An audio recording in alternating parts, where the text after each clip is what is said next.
Hi, and welcome back to U.S. History with Mr. Snyder. And today we're going to talk about the latter half of the 1970s and Ford and Carter's domestic policies. Learning targets today, we'll evaluate the presidency of Gerald Ford, as short as it was. We will talk about the domestic policies of Jimmy Carter, and then later on we'll talk about his foreign policies. And we'll discuss how American society changes in the 1970s. So 38th president is Gerald Ford, and less than 1 month after Nixon resigns and Ford becomes president, Ford ends up pardoning Nixon for any crimes he committed as president. And there's continuing congressional investigation going on about his crimes. The American public want him to pay for his crimes. But Ford is spending so much time cleaning up Watergate and the fallout from it that he can't do his job as president. So he pardons him for any wrongdoing. It was highly controversial. Critics say it was quid pro quo, or you scratch my back, I scratch yours, and it destroys Ford's credibility for the rest of his presidency. Following from there, he has 2 assassination attempts on him in the next 2 years. One was by a follower of Charles Manson, who we talked about during the counterculture era. Stagflation, they're still having problems reducing it. And it's, remember, rising prices plus rising unemployment. There is double-digit inflation in 1974 and 1975, which means prices are rising rapidly. The normal is 3%. 3% a year is a healthy amount of inflation, and that's why most raises you get per year is about 3%, and that's just called a cost of living increase. So Ford's program is called Whip Inflation Now, or the WIN program, and it is an absolute failure. It does not work. So he can't solve the economic problems either. So we get to the 1976 presidential election between Gerald Ford, vice president of Richard Nixon, connected to all of the stuff going on with Watergate and the pardon of Richard Nixon, versus Washington outsider Jimmy Carter, former Georgia governor who's running for president. And he's a real down-home old boy, seen as one of the people, seen as a Washington outsider. And so that's Ford's disadvantage, is he's too close to Washington, too close to President Nixon, although he is president while we celebrate our bicentennial in 1976. So Carter, just a little bit about him, don't necessarily need to memorize these. He's the only president who is a Korean War veteran. He's the first president from the Deep South, meaning Georgia, since the Civil War. He was the first president born in a hospital, and he's a former peanut farmer. And he wins the election because of the support of a rising group of people in politics called Christian fundamentalists. And Christian fundamentalists are those who support a strict literal interpretation of the Bible and then transfer that to people in politics and people who also support a strict literal interpretation of the Bible.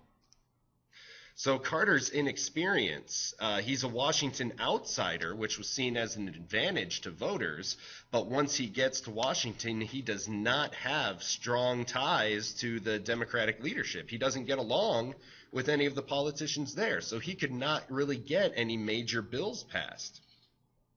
One thing he does do domestically is grants amnesty to those people who refuse to fight in Vietnam, often called draft dodgers. They either went to jail or went to Canada. He invites them back because he thinks it will help the nation move on. But many Americans see it as a sign of weakness and criticize him for forgiving those people who refuse to fight. Stagflation in the latter half of the 1980s, still a problem. Inflation keeps eating away at people's savings. So if it costs more to live, it means your money is worth less. If you have $100 in savings, that's not worth as much anymore. Also, the U.S. automobile industry is beginning to come into serious competition with Japanese cars. And in 1980, they do a $1.5 billion bailout for the Chrysler Corporation because they were going to go out of business, and apparently they were too big to fail, so we just bail them out, the U.S. taxpayers, the government hands them a check, and they pay it back. So that was one of the first major bailouts the U.S. government did. They also did some in the latter half of the 2000s, 2008, 2009.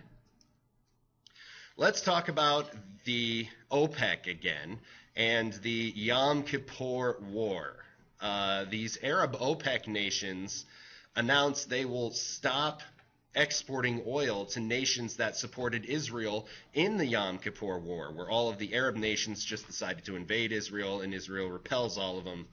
And basically, we stopped getting oil from these OPEC nations. And other OPEC nations outside the Middle East, like Venezuela, Nigeria, Indonesia, they raised their prices 400% for oil.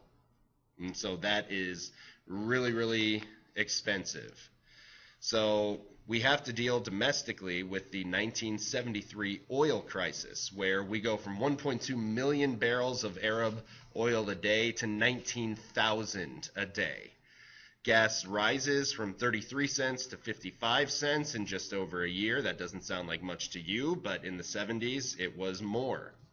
Long lines are the pictures that we remember in our minds of the late 70s, or the mid to late 70s of the Carter years. These develop at gas stations because of this reduced supply. Gas stations run out. And so the government also enforces a national speed limit. So it was 55 miles per hour. If you were caught going over 55, you were ticketed because you're wasting gas.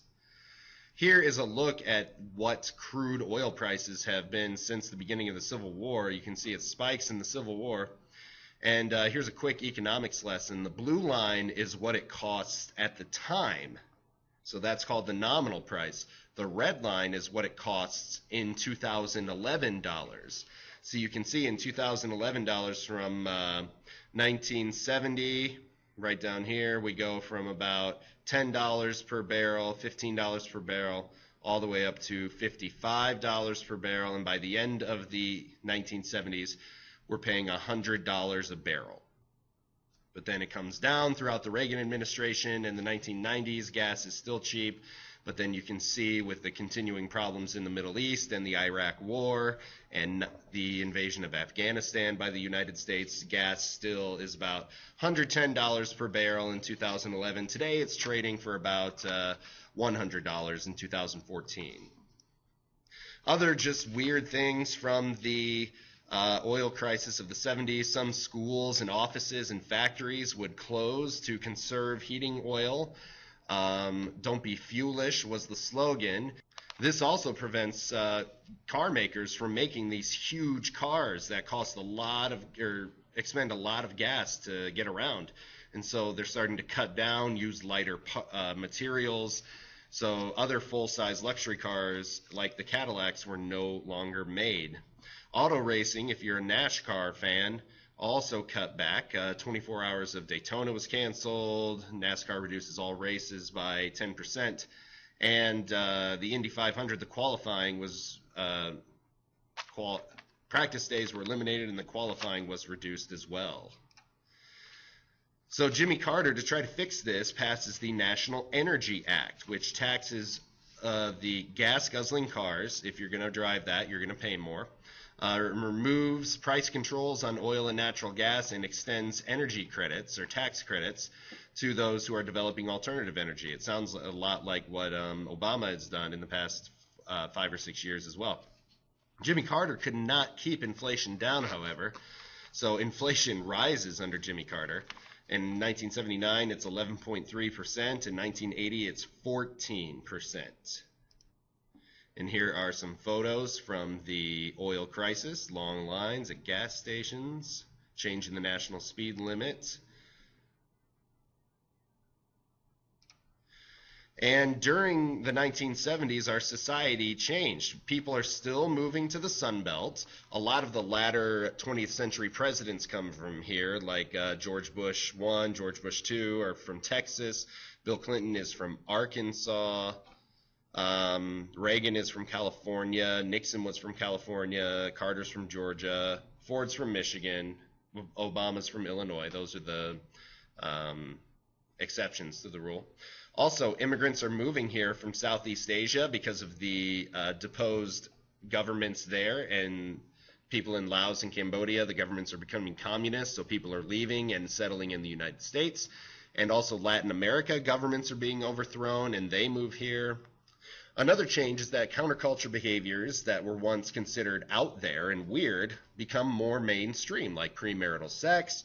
Divorce becomes more of a possibility because of changing divorce laws, and drug use becomes more mainstream as well. In 1970s is known as the me decade because people start focusing on themselves. Here you see a rise in like personal fitness and people doing aerobics. Transcendental meditation as well becomes popular because people are focused on improving themselves. And finally, conservatives are tired of all this. Think of conservatives as those with traditional values, the religious people, Republicans. More people start attending church, especially evangelical churches during this time.